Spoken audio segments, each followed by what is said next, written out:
Okay, I'm going to show you some options if you don't want to leave the continental U.S. and you want to get your taxes down low. And then I'm going to show you an extra option you can do that can help you a lot. Now, Florida's real estate has gone up significantly, but there's still a lot of areas in Florida that's very, very inexpensive still, which I'm going to be going over those areas and then what sort of taxes that you're planning on paying there, and also, how to get it down even lower, okay? In fact, I'm going to show you how to get almost down to zero. Now, let's look at the article. They were talking about here that despite its popularity as a vacation retirement destination, they mentioned that you won't find any Florida cities on the U.S. top 10 most expensive list, which is great news for home buyers there. In fact, affordability buying a house in Florida is very possible, and they mentioned that there are some places which I'm going to go over with you on how you can actually really get your costs down low and also lower your taxes too if you don't want to leave the U.S. Now, using the cost of living index from best places, they were talking about here that you need to keep in mind that 100 is a national average, so it's always up and down from there when you're sharing numbers. And also they said in a deep dive into the market research to analyze median home price sales of home prices, they've determined that the cheapest places to buy a house in Florida and where they're located. Now, the statewide median home sales price in Florida is $373,300 US. Keep that in mind. And every city on this list has a local median price that's even lower than that. Okay. Now, the first one here I'm going to talk about is Altamonte Springs. Now, this is just north of Orlando, Florida, which is right near Disney World there. And Altamonte Springs is a suburban town of around 47,000 people, and the growing rate's about 1.01% annually. Now, these homes are still quite affordable here, especially if you're interested in purchasing an apartment or condominium with a median home price of $198,500 US. And that's factoring in a 10% increase from October 2021. Now, the job market in Altamonte Springs is pretty favorable too. It's got an unemployment rate of around 4%, which is considerably less than the median average, which is 6%. And jobs are increasing 4% annually. Now, being close to Orlando, there are jobs to be had near Altamonte Springs across a variety of sectors, including retail, hospitality, healthcare, and much more. All right, now, again, the median home price in this area here is $198,500 US. Now, the median household income is $55,312. You got a cost of living increase of a cost of living index, which is 97.4%. Now, this is the figure I want you to look at right here, okay, is the property tax that's in Altamonte Springs is 0.81%, okay? Now, I'm talking to high-income earners here, but this is the key. We've got quite a few. We've got several billionaires that we worked with. So this is the key you want to look at. If you're looking at, if you own it, let's say you own $100 million worth of properties, okay? You're looking at 0.81%, you're going to spend around $810,000 a year on property tax. That's whether you got a mortgage or you don't have a mortgage. Doesn't make any difference. You still got to pay the same thing for the property tax. Now, this same property, you have to remember too, there's no state income taxes in Florida, but you're going to have to pay the federal tax on the rent income. So again, 0.81% per year on the property tax, and then you're going to have upwards of almost 40% on your rental income. If this same property, if you bought the same property in St. Kitts, you're looking at, of course, there's no state or federal taxes in St. Kitts. And also, one thing I left out was the FICA tax. You still have to pay FICA in Florida, which is roughly around 15%. If you do this and you do it internationally and you do it, let's say, in a place like St. Kitts, and a foreign corporation pays your income, you won't have to pay the FICA tax. So that's knocked the 15% out. And there's no state tax and there's no federal tax because St. Kitts doesn't have an income tax. And now you would have to use the foreign overseas exclusion to qualify for that if you're still a U.S. citizen or a U.S. green card holder, okay? But you're looking at $810,000 a year on this, plus the income tax on your rental income in St. Kitts. It's 0.20%, okay? So you're looking at roughly around a quarter of this is around $200,000. So that's how much you would drop in your property tax, and then your income tax would be zero. I mean, this is the difference, okay? So this is something you ought to consider if you've got a lot of properties and you want to really get your taxes down low. Now, let's look at the second one, which is Callahan. This sits about 30 minutes north of Jacksonville, Florida. It's got a population around 1,600. So this is a small little town. But it's easy city access, and it's got affordable homes there. The median home price is went up 6.8% from June 2021, and it sits below the statewide median by about $20,000 US. Now, also with an unemployment rate around 4%, a job growth increasing at a rate of 2.7%, Callahan is a great town to consider if you like, proximity to a large city and ability to hit the beach in less than an hour. Now, the median home prices are on these homes are $275,100 US. The median household income here is $56,645, and then you've got the property tax rate is 0.80%. And again, St. Kitts would be, instead of 0.80, it would be 0.20, which is about 4 times less than property taxes. Now, you got to remember, I'm taking places like Florida that have fairly low property tax. You go to New Jersey that not only has a federal, it's got a state income tax. And then you're going to have to pay on top of that, you're going to have to pay your property tax, and then your federal, and then your state and Social Security. Add all that up, man, you're losing 50% of your money. Now, and again, that would be 0.80%. So on $100 million worth of properties, you're looking at $800,000 a year, which would be $200,000 a year if it's in St. Kitts. And you don't have to relinquish your U.S. citizenship to do this, folks, okay? But you do have to qualify for the foreign overseas exclusion to do that. So you're going to have to be outside the U.S. so many days a year to qualify for this. All right, number 3 is a place called DeBerry. Okay, now outdoor enthusiasts will appreciate DeBerry's location, which is along Lake Monroe and the St. Johns River. Now it's got a population around 23,000. It's growing at a rate of around 1.30% per year. Though it's no surprise that we're talking about here with the lovely scenery and affordable homes.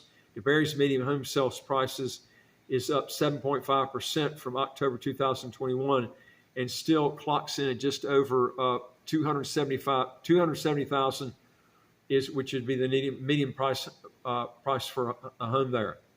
Now the unemployment rate is below the national average, and job growth is projected an impressive 42.9% over the next decade.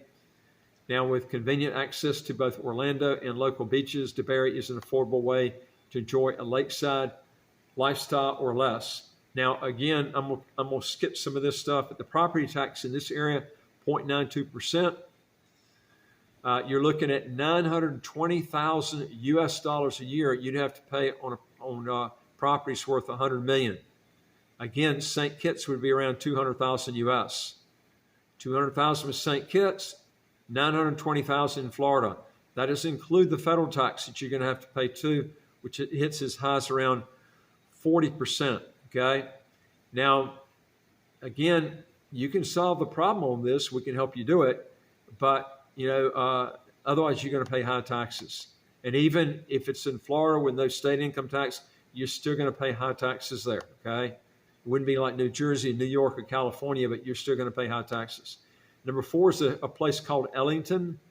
Now, this has got a population around 4,000 people in Florida. And you probably wouldn't guess that Ellington is just 45 minutes from Tampa. Now, this small town sits along the Manatee River, just minutes from the coast. And the median home price is actually it's down 6.6% from May 2021. There's real opportunity for home buyers looking for cheap houses in Florida. Now, Ellington has a low unemployment rate and enthusiastic job growth forecast of 45.1% over the next decade. If you're looking for a home near the water with proximity to a majority or a major city, Ellington might be the place for you. Now, let's look at the median home price is $250,000 here in Ellington. Now, but you're looking at the property tax rate is 0.92%. So on $100 million worth of properties, you're looking at $920,000 as your property tax. And you could be paying, we're looking at a small fraction of that, around 200,000 US dollars. That's using St. Kitts as your base to buy your properties, okay? And then using the St. Kitts tax rate. And then again, St. Kitts doesn't have an income tax on the rental income, whereas in the U.S. you would have a income tax on that. So this is the key about moving overseas and buying your properties there. Now, Frostproof is another area of Florida, and they went on to say that ignoring the opportunity for jokes about how the whole of Florida could likely be referred to as Frostproof, the city-town of Frostproof, which is a population of 2,800, notice all these places are small little areas, sits in the state southern interior region. You won't be minutes from the beach in Frostproof, but there are several lakes in the area and an agreeable medium home price that's down 5.9% from May 2021. Now, Frostproof's unemployment rate is just slightly below the national average, but forecasted job growth is positive there, and with economic experts estimating a 43.7% boost over the next 10 years. Now, let's look at the median home price there is $224,723 US dollars. The property tax is 0.90%, which is on $100 million for the property. You're going to spend out $900,000 in a property tax. That's incredible. Another place is a place called Hialeah Gardens. And Hialeah is it's a small city around 23,000. It's just 30 minutes outside of Miami. And even though the median home price is 3.4% from October 2021, it's still well below the statewide median price. Now, Hialeah Gardens does have an unemployment rate of around 8.2%, but with proximity to Miami, jobs are available in retail, hospitality, you got manufacturing, construction, and a lot more. And this is a great place to consider buying a home if you're searching, for affordable property in southern Florida. Now the median price here is $251,500 US dollars, and then you've got you're looking at the property tax rate now is 1.02%. This is the highest one we've run across so far. So you're looking at here. You're looking at on $100 million worth of property. You're looking at over $1 million in property taxes that you're paying. Okay, in St. Kitts, you're looking at $200,000 on the property tax rate. I mean, there's no comparison here, and then also no federal income tax or state income tax in St. Kitts if you qualify for the foreign overseas exclusion again. All right, now Callahan is another area in Florida. Now, this one here is the median home price is $219,000 US dollars. The property tax is the lowest here of any of the ones I've given you, which is 0.69%, but it's still almost 4 times the property tax that you pay in St. Kitts. Again, listen to me, over 4 times more. And you're going to have income taxes that you're going to have to pay on the rental income with St. Kitts. You would not have that. If you buy in Florida, you're going to have a federal tax that's going to be as high as, almost 40% there. I'm going to do one other one here for you. Largo is another one. Now, this has got around 83,000 residents. It's probably the most popular city on this list here. While its coastal location is just south of Clearwater, it remains desirable. Home pricing has stayed within the reach. Median home prices in Largo is $239,500, even with an 8.8% increase since September 2021. Largo's economy is stable with a low unemployment rate and high projection of job growth over the coming decade at 43.7%. Now, let's look at, again, the median home price is $239,500 US dollars. Property tax rate is 0.91%. That means that if you have $100 million for the property, you're looking at $910,000 US dollars that you're going to pay in a property tax. Not one time, it's every year. Now with St. Kitts, it would be 0.20%. So you would end up not having to pay any, property tax, except on the first 21,900 roughly, there would be no property tax. And then after that, they tax you at 0.20%, which on 100 million would be roughly around 200,000 US dollars versus 910,000. Huge difference. Folks, if you want to learn more on this, go to our website, www.citizenshipquickly.com, and just ask for some help. And I would like to hear from you. If you got a question or comment, just put it below. And don't forget to hit the subscribe button right on your screen right here. You'll get new videos automatically as they come out. And I look forward to talking to you in the next video. Take care.